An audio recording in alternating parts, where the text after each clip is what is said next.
What happens when passion meets unending opportunities? When a chance is provided to pursue a dream? In America, the African diaspora are marrying ambition and opportunity and creating a standard of emergence and success in various industries. These individuals are setting a precedent in their pursuits. Hi, I'm Kallie Ejigu, and this is The Benchmark. Hello and welcome to The Benchmark. I'm Kallie Ejigu, and today we have Congressional Fellow and Professor Dr.Menna Demessie. Thank you so much for joining us. Thank you. I want to begin with, congratulations, by the way, because you just completed your PhD, which is why I can call you doctor. Mm-hmm. You recently completed your PhD in Public Policy and Political Science from the University of Michigan, as well as your MA in Political Science and Certificate in African American, African and Black Transnational Studies. Could you tell us about your dissertation, Dr. Yes. Menna? Thank you so much. I love that title, but please call me Menna. First, thank you so much for having me. I really think it's great that you have a show that serves as a platform for Ethiopians, Ethiopian Americans, and other folks to just share what it is they're doing. I think it's a tremendously wonderful thing. So I feel honored to be on your show. Well, thank you for being amazing, because without people like you, the show would not exist. Thank you. But yes, if you So could my tell us. dissertation. My dissertation looks at U.S.-Africa foreign policy, and more specifically, I look at House members and the ways in which they work towards effectively implementing policy towards Africa. So that's sort of the general story. But even more broad than that, if I take a step back from it, really what my study is about is a story of ethnic diversity within the U.S. Black population. And as you know, it's been very difficult to sort of see beyond race given the history in the United States. So, but yet we have this very fulfilling, complex culture with, first and second generation Ethiopian Americans like yourself and myself, but then our parents who've immigrated and come to this country and have made lives for themselves and their kids. And so someone like myself being, born and raised in Cleveland, proud fan of LeBron until he left us, but that's another story. I'm also Ethiopian American. I'm also Black, right? So clearly, my race is Black, but I also have this ethnic background that often doesn't get told. So, and it turns out that with the growing numbers of Africans who've immigrated since the 70s up until now, they have made themselves visible in ways they hadn't been before. Mm-hmm. And so you have someone like Congressman Mike Honda, who's a Japanese American from the 15th District of California, who decides in 2000, I'm going to create the Ethiopian American Congressional Caucus. And so I first started looking into my research through my being aware of this caucus. And so I was like, what in the world is a Japanese American? Yeah, why? Right? And so a lot of it has to do with him looking at constituents in his district beyond race. And he shares an immigrant identity with the Ethiopian American community. And so these are nuances in Black legislative representation and participation that I wanted to bring to the forefront of American politics. And so through that, you get into a discussion of foreign policy, obviously, but also into questions of who has agency to represent who, and how might we look at the ways in which Black ethnic constituencies make a voice for themselves in the American polity. I'm glad that you brought up how a Japanese American created an Ethiopian American caucus, because I recently interviewed Arkan Haile, who is running for the vacancy of the at-large DC City Council seat. Mm-hmm. And I asked him, why are we not seeing like representation for whether for the Eritrean or the Ethiopian populations, at least for the Ethiopian populations, considering how huge they are in different pockets of the United States. Mm-hmm. I don't know if you could answer that question as to why we have yet to have any sort of representation. I think that it's going to be happening. I very soon. I know that you interviewed Johannes Abraham, and he was one of our recipients on the Society of Ethiopians established in the diaspora. And I remember introducing him. He wrote an essay talking about his interest in American politics and his hopes for running for president. And look where he is now. So our generation is certainly coming up, but I think it's been very crucial that until we are in a place where we can sort of empower other communities, we need to sort of coalition build and make our voices heard in ways that other folks can, whether they're African American, white, Latino, Asian, can represent the interests of Black ethnic constituencies or the Ethiopian American constituencies. And so I think that our numbers are growing, and soon enough we will see people that we can identify with in positions of leadership. Having so closely studied caucuses, are you seeing any sort of trend or shift in terms of the ethnically based caucuses, like with the Ethiopian Americans or the Hispanic or the Black caucuses? Are you seeing any like growing trends in terms of how they're able to meet their constituents, or maybe not be able to? Or so this is a great question because it gets to the heart of the research I do. So there's two answers to your question. The first is sort of what are these caucuses and how effective they are? Are they only symbolic, or do they actually have merit in terms of providing opportunity for some of these folks to become active?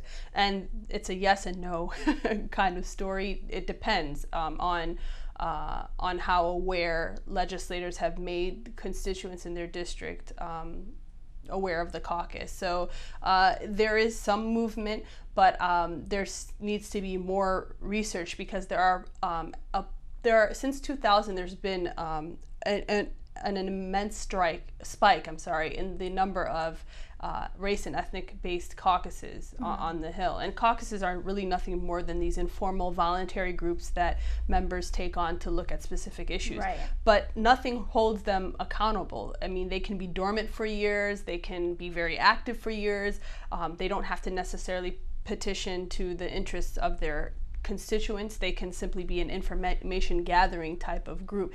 And so in the case of the Ethiopian American community, they've made sure that this caucus speaks directly to their interests, and Honda has responded to them. So that's a good example of sort of a caucus that is very visible and active, but others are not. And so there's a real question as to whether these caucuses are merely symbolic, that is, they only serve the interests of the legislator. Hey, I'm representing the Indian and Indian American caucus, or the Qatari American caucus. Right. And these caucuses all exist, Eastern European based, African, or there are some caucuses that actually are active because their constituents have made it the case. So that story needs to be unraveled a little bit more. But I will say, sort of in general, Africans have made some progress in making sort of their domestic and international interests heard. Right. So I think if we can kind of draw into the bigger picture, why did you decide to go about this for your dissertation? Because you could have gone into economics, you could have gone into development. Why Black and ethnic action or political action, civic action here in the States? That's a good question. I think it goes back to sort of my personal upbringing. So I was born and raised in Cleveland. Again, my parents came through the American Field Service in 1970. And so I've always grown up with multiple identities, and growing up in a suburban, predominantly white neighborhood, where the only outlet to learn who I am and my background was through my parents, who were actually very strong and proud Ethiopians. And so that helped me in me being a sort of Midwesterner out in Northeast Ohio, where there is a very small Ethiopian community. I was able to maintain a really strong connection with that. At the same time, I've grown up I went to Oberlin College. I'm a huge fan of Oberlin because of how diverse and progressive it is in terms of including folks that are on the margins often. And so that was a place where I also learn to appreciate everything about me, whether it's Ethiopian or the fact that I'm Black, but it is an American story in many ways, but it's not the mainstream story you hear. And so I've always had questions reading books where I kind of see everything through a Black-white paradigm and wonder how exactly do I fit into this picture, or how would my parents fit into this picture. And so those kind of questions or concerns I've sort of had growing up about who I am and how to strengthen my identity, writing a whole dissertation on it is a great way to sort of look at those issues and to let it speak to other folks and highlight the fact that this is a country of immigrants who have a lot to offer and should not be sort of boxed into these racial categories that don't allow them to express who it is they are holistically. I think it's fair to say a lot of African populations here in the States are a bit leery in terms of civic participation, whether it be maybe because of corruption in their home nations or because of, I don't know, a kind of paranoia during a time that they had been living in their home country and coming here. Could you speak to that, and how do you see a trend of more participation with like Ethiopian Americans, or are you seeing it kind of staying consistently low, or in terms of their political participation? Yes.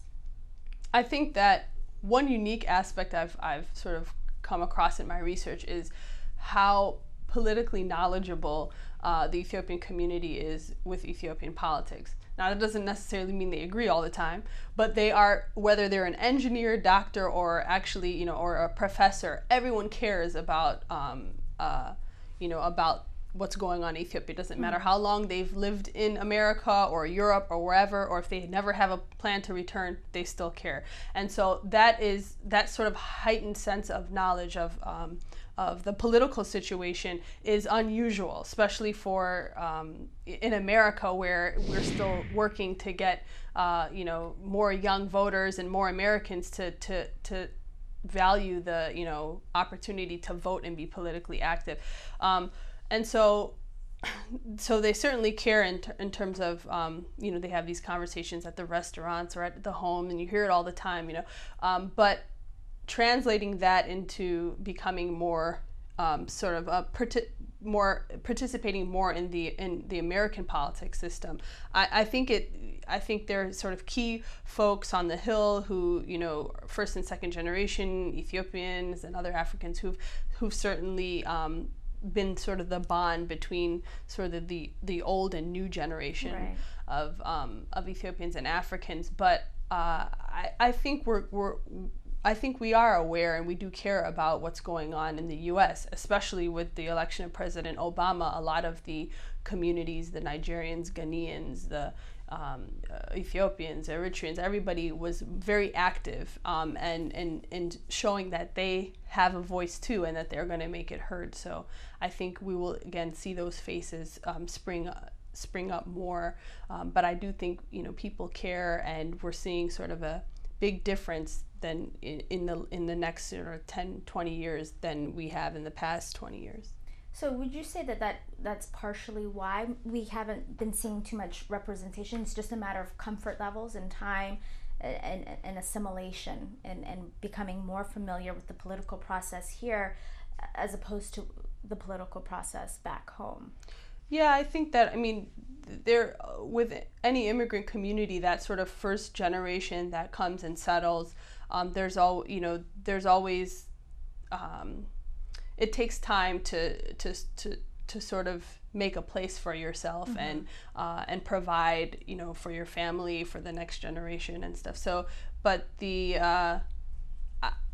it's a difficult question because since I'm involved in politics, I see everybody else that's involved in politics. So, but it kind of might give you somewhat of a skewed sense of who's how much people participate. In fact, it's funny because my one of my original parts of my dissertation was to actually try to create some surveys and get an idea of who actually participated among Africans in voting. In general, we know that African Americans are predominantly Democratic, left voting bloc. And so, but we can't say that necessarily for, Caribbeans or Africans. We don't know what some of the basic questions we know of other communities. And so a lot of my work hopes to speak to that, and I'd have a more definite answer for you once I kind of look into that research more. So I guess to kind of draw back, do you have any predictions you can kind of share with us in terms of 2012? Because you're so close to the ground, and you know, it's around the corner, presidential elections, and now it's just such a tumultuous time between the houses.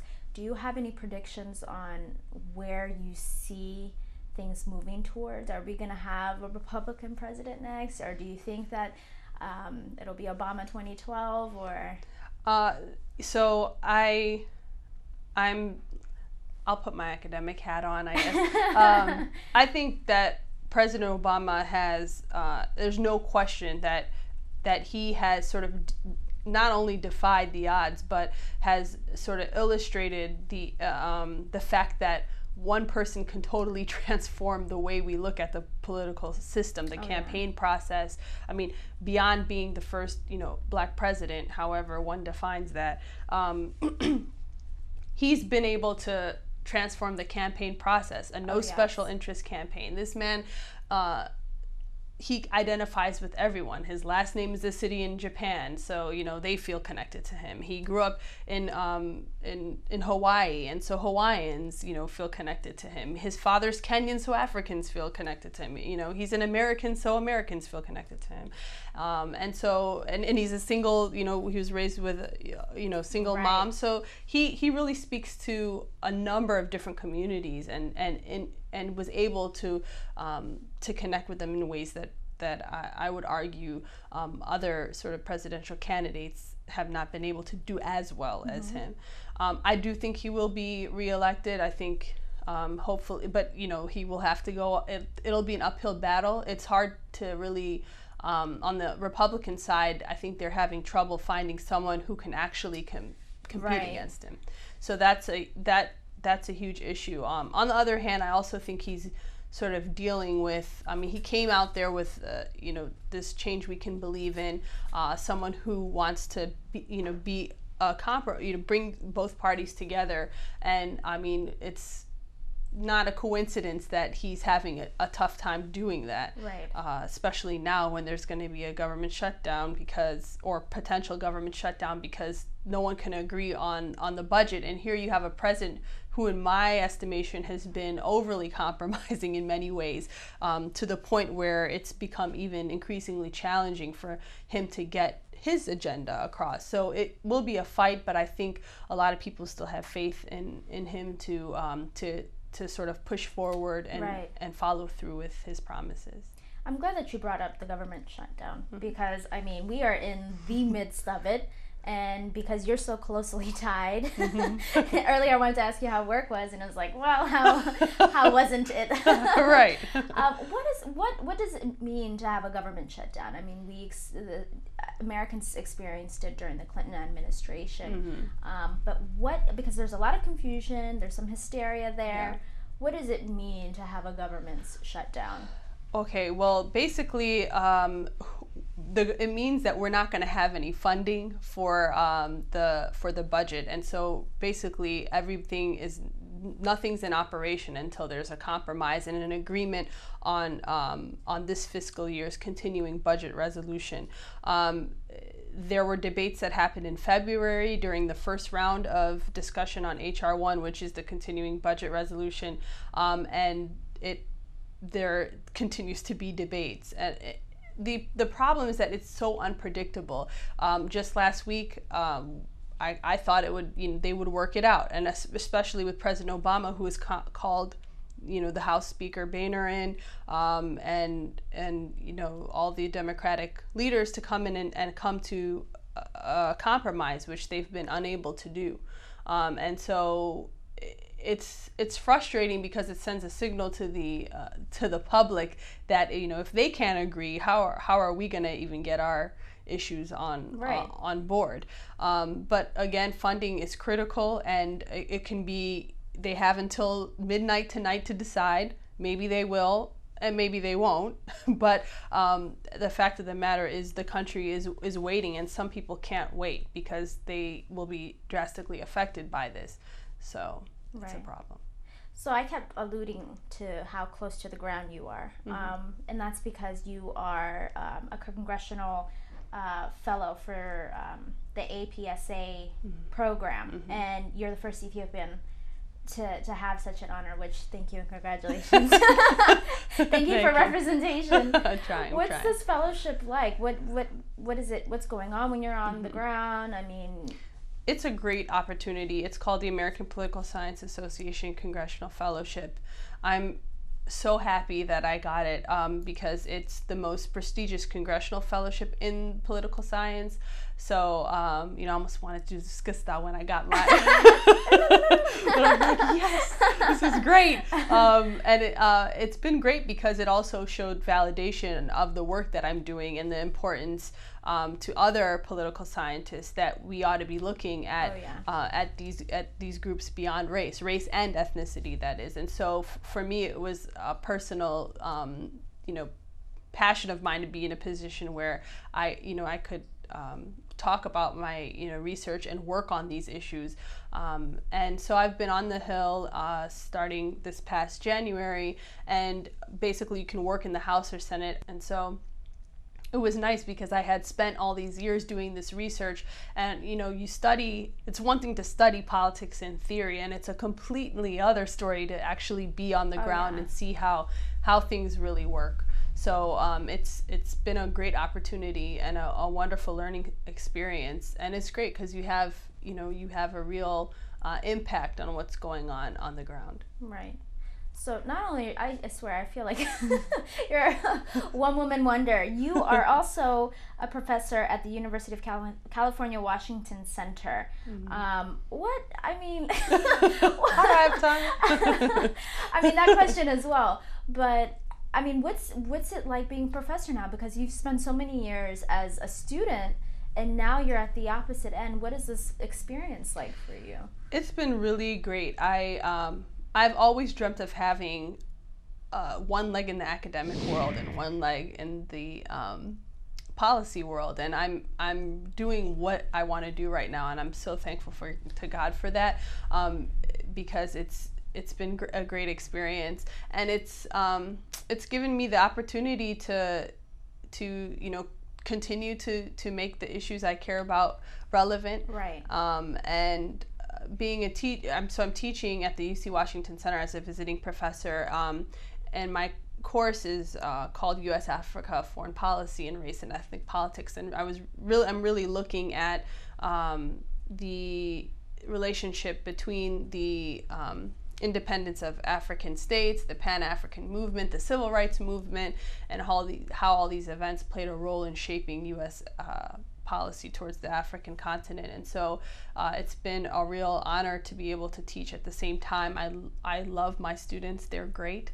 They're diverse themselves and come from, some of them are international students, and with what's going on in Libya right now, there's a lot to talk about. Oh, yeah. And so we've been able to sort of delve in those issues beyond what you see on TV and really have a conversation about what it is, how sort of U.S. policy has evolved over time, and where we think it's heading, and if it's heading in the right direction or not. So it's, I spend the daytime, looking at these issues, and the nighttime when I teach my evening class, asking students, what do they think should be done.